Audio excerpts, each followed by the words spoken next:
Bonjour mes amis, que Dieu vous bénisse tous au nom du Seigneur Jésus.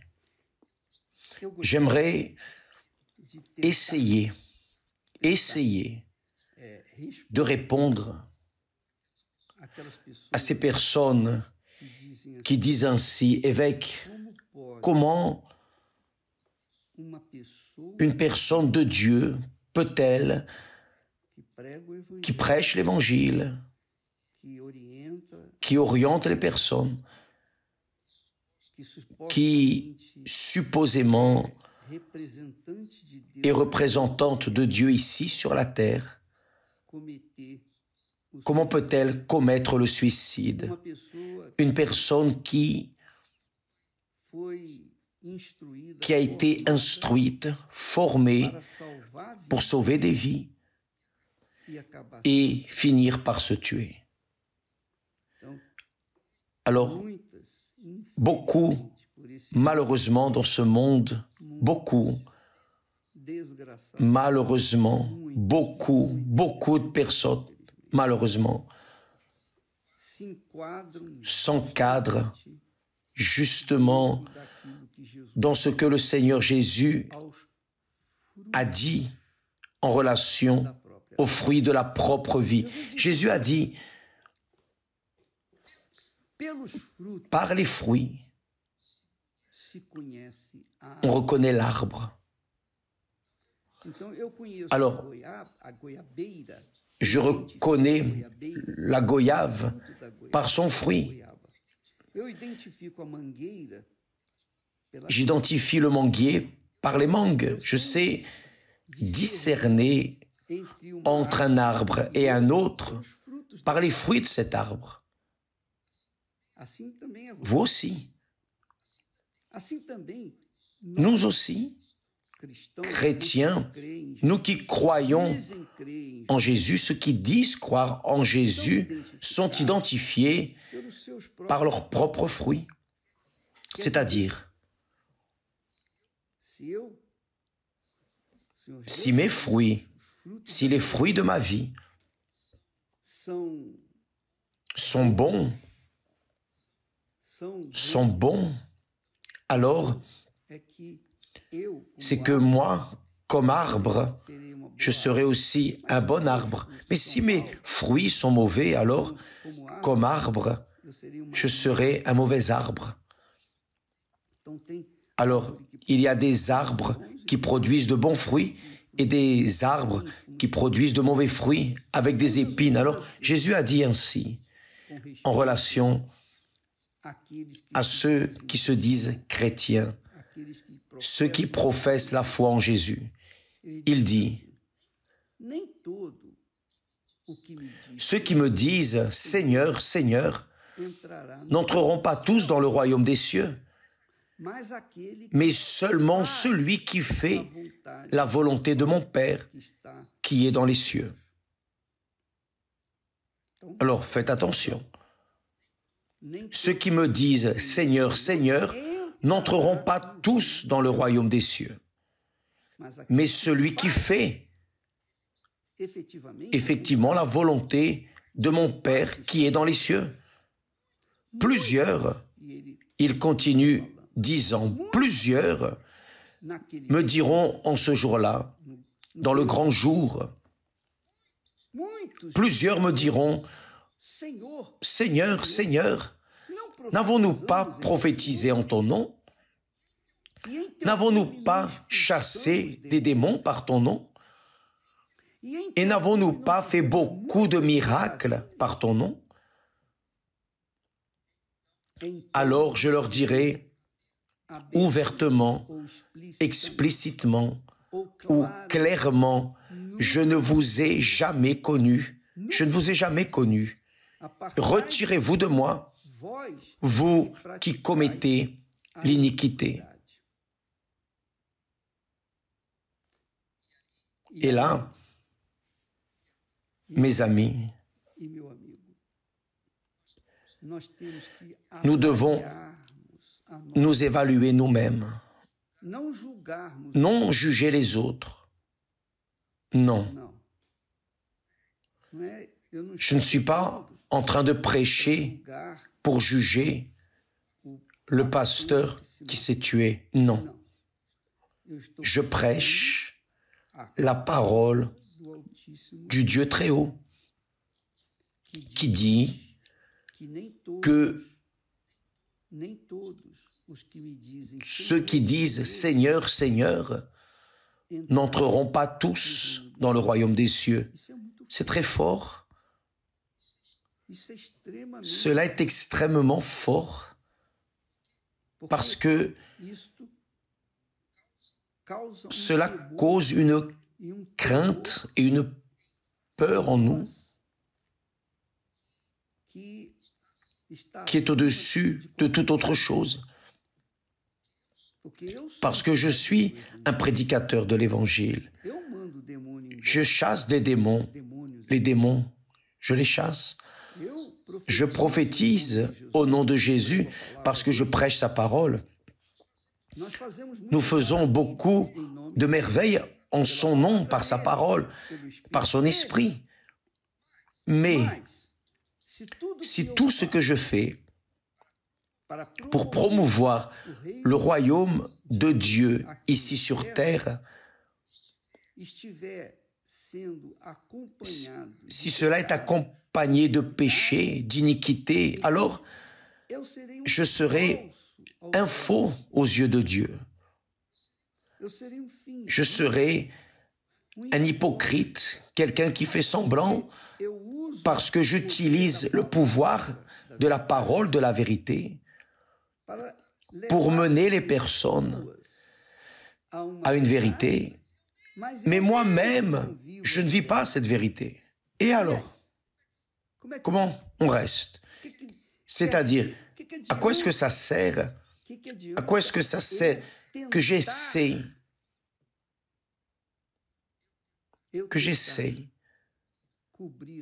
de couvrir le soleil avec un cage? D'un côté, je sauve des personnes, mais d'un autre côté, je me plonge dans le péché, dans l'iniquité. À aucun moment, je ne peux penser que mes œuvres, que mes bonnes œuvres, même de charité, vont couvrir mes péchés. Non, en aucune manière. Ou je vis ce que je prêche, ce que j'enseigne, ce que j'oriente, ou je ne vis pas. Tout va dépendre de mon caractère. Et personne ne connaît mon caractère si ce n'est Dieu lui-même. Il connaît le plus profond de mon être, tout comme il vous connaît aussi. Alors, j'ai prêché l'Évangile. Ma passion est de mener l'Évangile, de sauver des âmes. Ma passion, Dieu m'a atteint. Je suis un passionné des âmes. Je veux les sauver de la même manière comme un jour j'ai été sauvé. Mais à quoi cela sert vouloir sauver les autres et me conduire de manière contraire à ce que je prêche? Je serai condamné à l'enfer si je vis une vie duple, si je vis dans l'infidélité avec Dieu.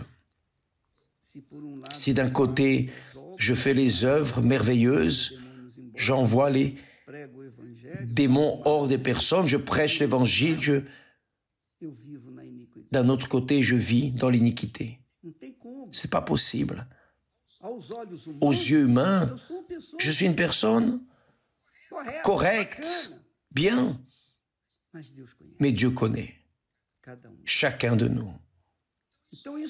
Alors cela répond à ces questions. Comment est-ce qu'un homme, une personne qui prêchait l'Évangile, qui enseignait l'évangile, qui a été préparé pour amener l'évangile aux autres créatures. À quoi cela sert que cette personne vive dans le péché, dans l'iniquité? Ça ne sert à rien. Alors, le diable connaît ceux qui lui appartiennent, tout comme Dieu connaît aussi tous ceux qui sont du diable et ceux qui lui appartiennent.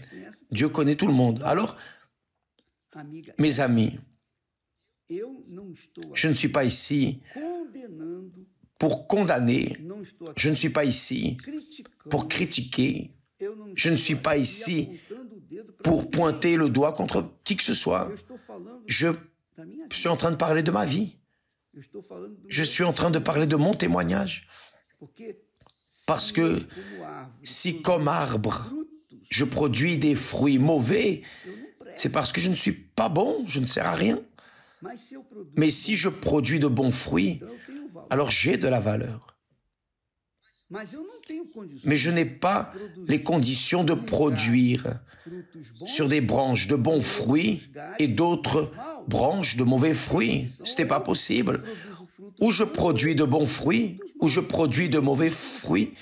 Jésus a dit, par les fruits, vous les reconnaîtrez. Comment est-ce qu'une personne qui se considère prêcheur ou annonceur de l'évangile, comment cette personne qui fait des miracles, qui fait des merveilles, ou ne fait pas, je ne sais pas, mais d'un autre côté,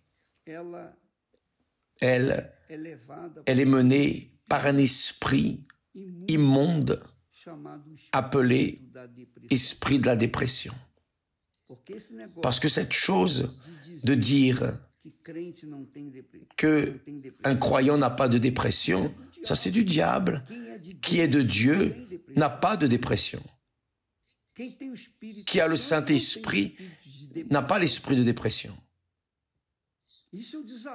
Ça, c'est un défi. Je défie le monde entier. Je défie tous ceux de la théologie. Je défie tous les sages de ce monde à me prouver le contraire. Parce que Jésus a dit, celui qui boit l'eau que je lui donne, cette eau fera de lui une source qui jaillira pour la vie éternelle. Et comment est-ce que cette personne met fin à ses propres jours? Comment peut-elle être amenée au suicide, qui est une mort condamnatrice? Comment? Ce n'est pas possible. Ou vous êtes, ou vous n'êtes pas de Dieu. Ou vous produisez de bons fruits, ou vous produisez de mauvais fruits. Il n'est pas possible qu'une personne produise de bons fruits et de mauvais fruits. Il n'est pas possible que la personne prêche l'évangile, enseigne, oriente, prie, clame et supplie Dieu pour les autres personnes, mais d'un autre côté, cette personne a un autre caractère caché, un mauvais caractère. Comment est-ce qu'une personne dit avoir l'esprit de la vérité, le Saint-Esprit, et marcher dans le mensonge? Comment est-ce qu'une personne a l'esprit de la loyauté et vivrait-elle dans le manque de loyauté, dans la trahison? Comment est-ce possible? Comment une personne peut-elle être de Dieu et être en même temps adultère, voleuse, corrompue, menteuse, mauvais caractère? Comment? Ce n'est pas possible. Ou elle est ou elle n'est pas. Ou elle donne le fruit, le bon fruit, ou elle donne le mauvais fruit. Il n'y a pas de demi-terme. Alors, beaucoup de personnes qui sont dans les églises, dans toutes les églises, y compris des leaders, apparemment ils sont de Dieu, mais seul Dieu sait ce qu'il y a en eux, sont des personnes opprimées, dépressives, possédées. Ah, mais je parle en langue étrangère alors? Parler en langue étrange est un don que le Saint-Esprit donne à ceux qui réellement sont baptisés. Mais le diable utilise aussi des personnes. Il fait la personne parler en langues étranges pour tromper les autres en disant qu'elles ont le Saint-Esprit. Mais ce n'est pas par les dons que nous sommes éprouvés et approuvés. Mais c'est par les fruits, Jésus a dit. C'est donc à leurs fruits que vous les reconnaîtrez. Vous comprenez?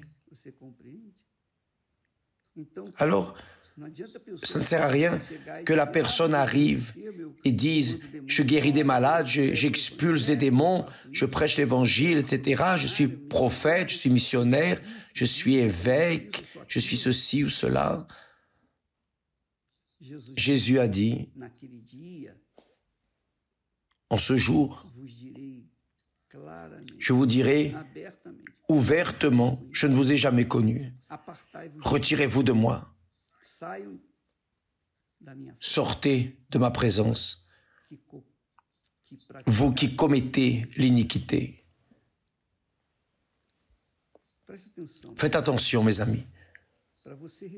Pour recevoir le Saint-Esprit et être une source pour jaillir la vie pour toute l'éternité, d'abord, vous devez vous livrer, vous devez être l'offrande elle-même, vous êtes l'offrande elle-même. Ce n'est pas tout simplement mettre l'argent sur l'autel, une propriété sur l'autel, la voiture sur l'autel, les bijoux sur l'autel, non. Au-dessus de tout, vous devez mettre votre âme sur l'autel. Oh, voilà, mon Dieu, mon âme, je remets mon âme. Je me livre en esprit, âme et corps. Je vais vivre pour faire ta volonté et je vais la faire.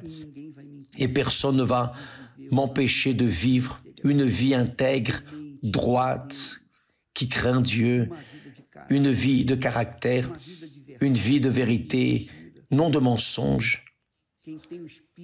Quiconque a l'esprit de vérité ne vit pas, ne marche pas avec des mensonges. Quiconque a l'esprit de la loyauté ne vit pas dans la prostitution ou dans l'infidélité conjugale. Elle n'est pas adultère. Quiconque a le Saint-Esprit vit dans la sainteté. Quiconque a l'esprit du diable vit dans la vanité, vit dans le péché, dans l'iniquité. Quelle est votre vie? Quelle est votre vie? Parlez à Dieu. Résolvez-vous avec Dieu. Le Saint-Esprit est ici avec moi et il est là avec vous. Et vous, c'est vous qui décidez le destin de votre âme. Parce que si votre âme est véritablement dans les mains de Dieu, alors vous êtes la lumière de ce monde. Vous avez le caractère de Dieu dans ce monde. Quiconque a le Saint-Esprit, a l'esprit du caractère de Dieu. Marche dans la vérité, dans la sincérité, dans l'honnêteté, dans l'intégrité, dans la loyauté. Marche dans la lumière. Quiconque a l'esprit de la lumière, maintenant qui ne l'a pas, vit dans les ténèbres. Que Dieu vous bénisse et demain nous serons de retour ici, traitant de ce sujet. Que Dieu vous bénisse au nom du Seigneur Jésus.